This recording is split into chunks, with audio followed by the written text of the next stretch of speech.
नमस्कार दोस्तों, quantum mechanics की लेक्चर सीरीज में doctor Arvind Sharma, associate professor, government Dungar college Bikaner, आपका फिर से स्वागत है।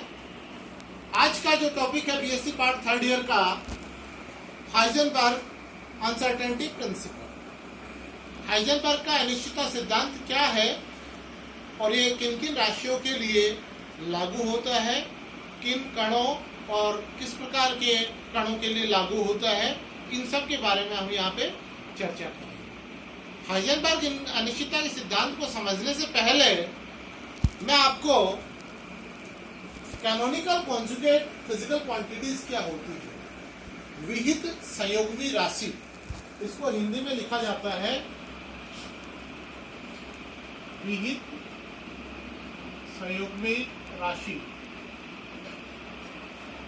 विहित संयुग्मी राशि क्या होती है, कैनोनिकल कॉन्जुगेट फिजिकल क्वांटिटी क्या होती है।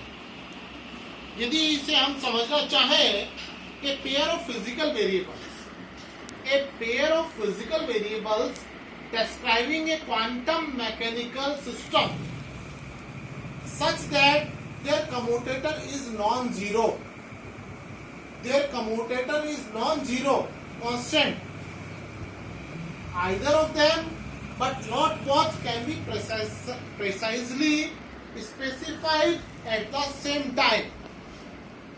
इसको यदि हम समझना चाहें तो यदि हम कोई क्वांटम मैकेनिकल सिस्टम लेते हैं और उसमें विहित संयुग्मी राशियां कैनोनिकल कॉन्जुगेट फिजिकल क्वांटिटीज किन्हें कहा गया, दो ऐसे राशियों का पेयर है जिनका कम्यूटेटर नॉन जीरो होता है। जैसे सपोज कर लीजिए कि अगर आपके पास में x और px है, इसका कम्यूटेटर जो है वो नॉन जीरो होगा, यहाँ कोई ना कोई वैल्यू आएगी, some finite value, this is not equal to zero.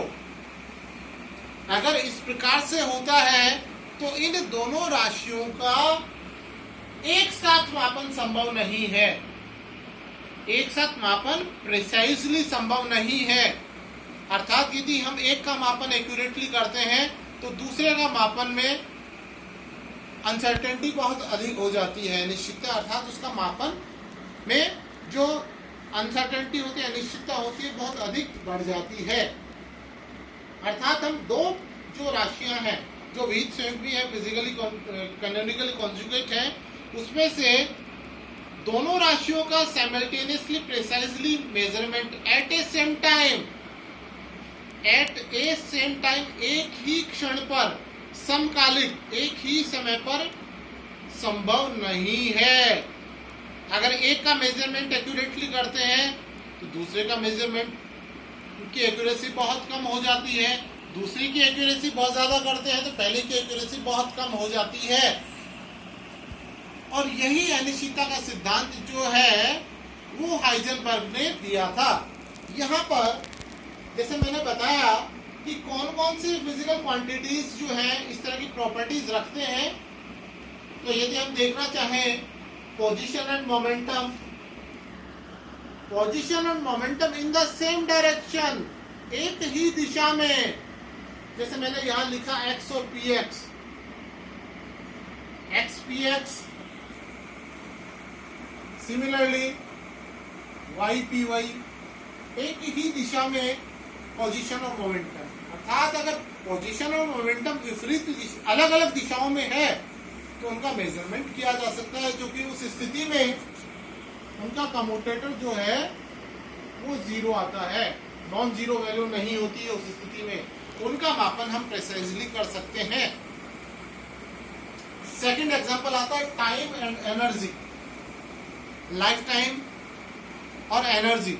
जिस प्रकार से किसी भी एटम में, परमाणु में इलेक्ट्रॉन्स डिफरेंट स्टेट्स में रहते हैं, उनकी एनर्जी होती है, उनकी एनर्जी की जो अनसर्टेनिटी होती है वो लाइफ टाइम के अकॉर्डिंग होती है। एनर्जी को अगर अपन लें तो एनर्जी रिलेटेड टू फ्रीक्वेंसी, तो आपके पास फ्रीक्वेंसी और टाइम जो है ये भी कैनोनिकल कॉन्जुगेट राशियों के अंतर्गत आए। यहां पर तीसरा एग्जांपल आता है angular displacement and angular momentum. Angular displacement and angular momentum, उसमें भी डायरेक्शंस को हमें ध्यान रखना पड़ेगा। जैसे यदि हमें LZ लेते हैं तो थीटा z, जिस डायरेक्शन में हम ले रहे हैं डिस्प्लेसमेंट और मोमेंटम एंगुलर, ये वाला पार्ट था ट्रांसलेशनल पोजीशन एंड मोमेंटम, और ये आ गया एंगुलर डिस्प्लेसमेंट। तो एंगुलर मोमेंटम और एंगुलर डिस्प्लेसमेंट में भी वही दिशा जो है सेम दिशा में, in the same direction. Entanglement and coherence, value of a field and its charge at different position, and last example wave and particle related properties. Wave and particle related properties, यदि इसे हम देखें तो जैसे wave से related जो property है, particle से रिलेटेड प्रॉपर्टी है, उनमें भी कई राशियां जो है वो इस तरह की प्रॉपर्टी रखती हैं। अब यहाँ पर हम आपके स्टैंडर्ड में शुरू के 3 एग्जांपल्स को डिस्कस करें। आपके सिलेबस में जो है जो शुरू के 3 एग्जांपल्स हैं उनको मैं अलग अलग आपको डिस्कस करके समझाऊंगा। सबसे पहला आता है पोजीशन एंड मोमेंटम। सबसे पहला आता है position and momentum.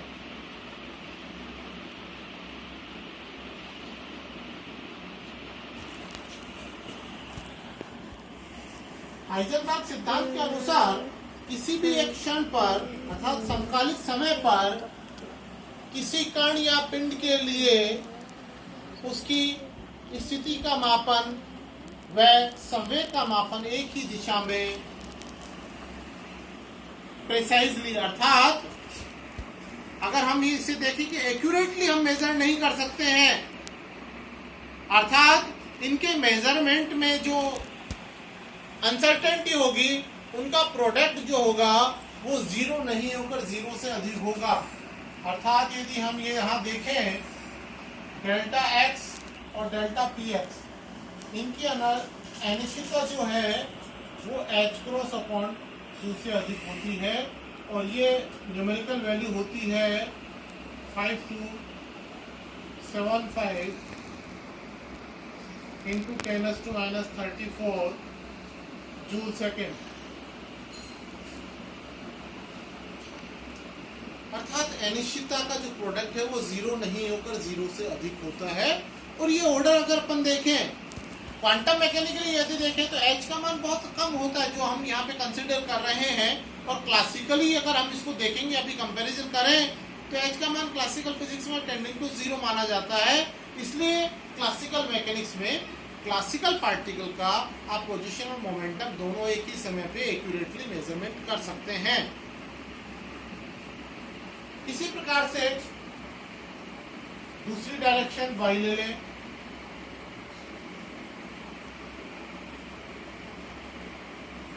Delta z delta pz greater than, तो किसी भी दिशा में सेम डायरेक्शन में पोजीशन और मोमेंटम की अनसर्टेनिटी जो है वो h क्रॉस अपॉन 2, यहाँ पे h प्लांक कांस्टेंट होता है, और यहाँ जो h का h क्रॉस इसे कई प्रकार से बोला जाता है, ये मान होता है h अपॉन 2 पाई को हम ये शॉर्ट में h क्रॉस या h कट लिखते हैं। यहाँ एक महत्वपूर्ण चीज बात आपको ध्यान में रखनी है कि साइंटिस्ट के दिमाग में ये आया कि जो अनिश्चितता है, कहीं हम जो प्रयोग कर रहे हैं उनकी सुग्राहिता से रिलेटेड तो नहीं है, जो इक्विपमेंट्स हम काम में ले रहे हैं, परंतु जब इस प्रयोग को करके, जब थ्योरेटिकली और एक्सपेरिमेंटली रिजल्ट्स को मैच करके इसे आर्गुमेंटली समझाने की कोशिश की और पता किया कि ऐसा क्यों हो रहा है, तो एक प्रयोगों की वजह से नहीं होता है, न किसी इक्विपमेंट की वजह से है, न एक्सपेरिमेंट की सुग्राहिता से है, न जो इक्विपमेंट काम में ले उसकी सुग्राहिता से है। ये जो कण है, जो मेटर है, मेटर की द्वैत प्रकृति के कारण से होता है। इसके कारण से होता है, जो आपकी मेटर जो द्रव्य होता है वो कैसा होता है, ड्यूअल नेचर का होता है। ड्यूअल नेचर की जो द्वैत प्रकृति है, इसके कारण से अनसर्टेनिटी, अनिश्चितता आती है। हाइजेनबर्ग के सिद्धांत माइक्रो और मैक्रो, माइक्रो और मैक्रो दोनों बॉडीज के लिए लागू होता है। माइक्रो ऑब्जेक्ट और मैक्रो ऑब्जेक्ट और बॉडी।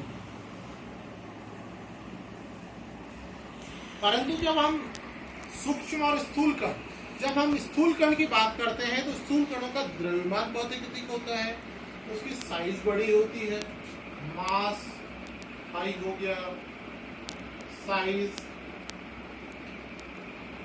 भी हाई होगी।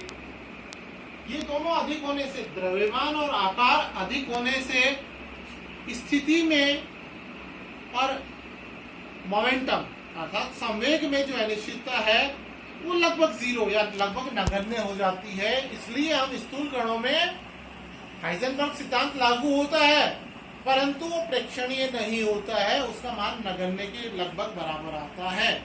होता सभी में है, चाहे आपके माइक्रो हो या मैक्रो हो, दोनों ऑब्जेक्ट्स या बॉडी के लिए हाइजेनबर्ग सिद्धांत लागू होता है। इसके बाद में अगला आता है एनर्जी एंड टाइम।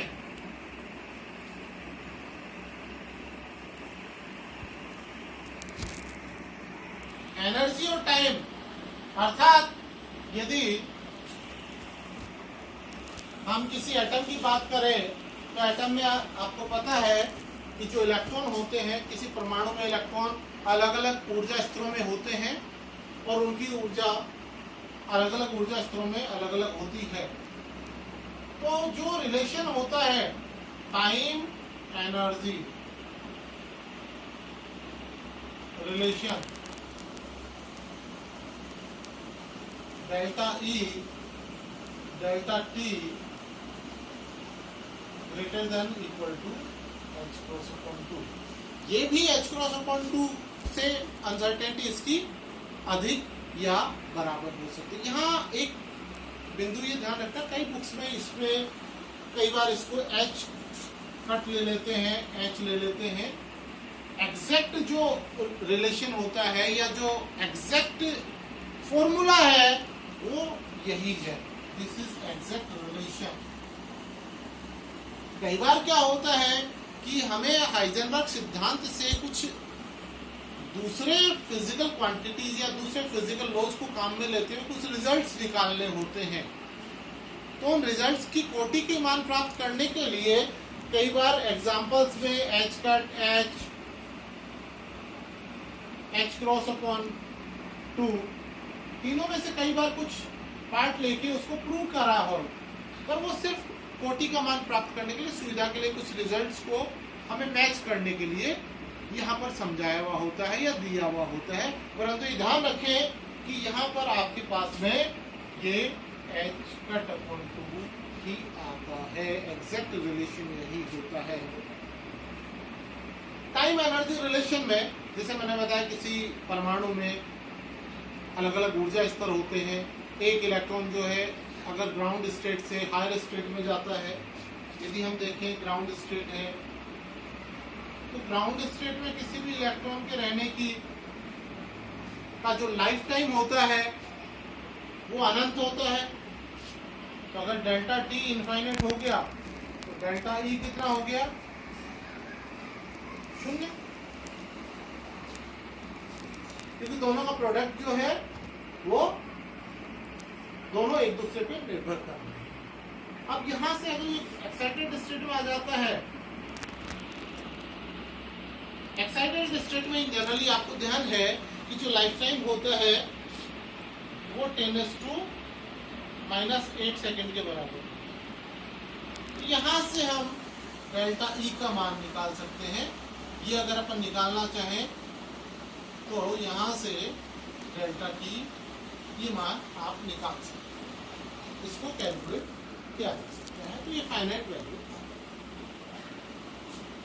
इस प्रकार से जो टाइम एनर्जी रिलेशन है वो भी हाइजेनबर्ग सिद्धांत का नियम को ओबे करता है, अर्थात ये दोनों फिजिकल क्वांटिटीज भी कैनोनिकल कॉन्जुगेट फिजिकल क्वांटिटीज होती है, अर्थात टी और टी का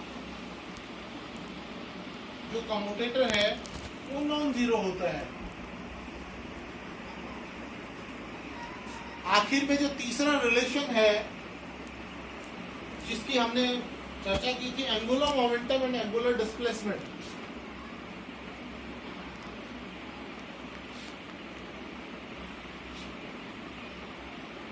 angular momentum and angular displacement. Angular momentum and angular displacement. दोनों राशियां होती हैं वो विहित संयुग्मी होती है, कैनोनिकल कॉन्जुगेट होती है। तो सेम वैसा का वैसा relation delta L Z, delta theta Z, यदि हम इसे एक्स ले लें, वाई ले लें, नॉर्मली बुक्स में z इसलिए लिखा जाता है कि आपको ध्यान है एल जेड कंपोनेंट को अपने क्वांटम मैकेनिक्स में अधिकतर काम में ले जाता है। तो यहाँ पर ज़्यादातर बुक्स में आपके थीटा जेड, एल जेड लिखा हुआ आपको मिलेगा, परंतु वो किसी भी डायरेक्शन के लिए ये लागू होता है। अर्थात एंगुलर मोमेंटम और एंगुलर डिस्प्लेसमेंट भी हाइजेनबर्ग अनिश्चितता सिद्धांत को फॉलो करते हैं, अर्थात हाइजेनबर्ग सिद्धांत इस पे लागू होता है और उसी एक ही क्षण पर, अर्थात एट द सेम टाइम हम दोनों का मेजरमेंट एक्यूरेटली, प्रिसाइजली नहीं कर सकते। इस तरह से हमने देखा कि तीनों एग्जांपल्स को हमने लिया, तीनों जिस तरह से हम तीनों रिलेशंस को कैसे प्रदर्शित कर सकते हैं। और जो मुख्य चीज मैं बार बार आपको बता रहा हूं कि हाइजेनबर्ग अनिश्चितता जो है वो मैटर की ड्यूअल नेचर से होती है, एक्सपेरिमेंट के सुग्राहिता से नहीं होती है। धन्यवाद दोस्तों, फिर मिलेंगे। धन्यवाद।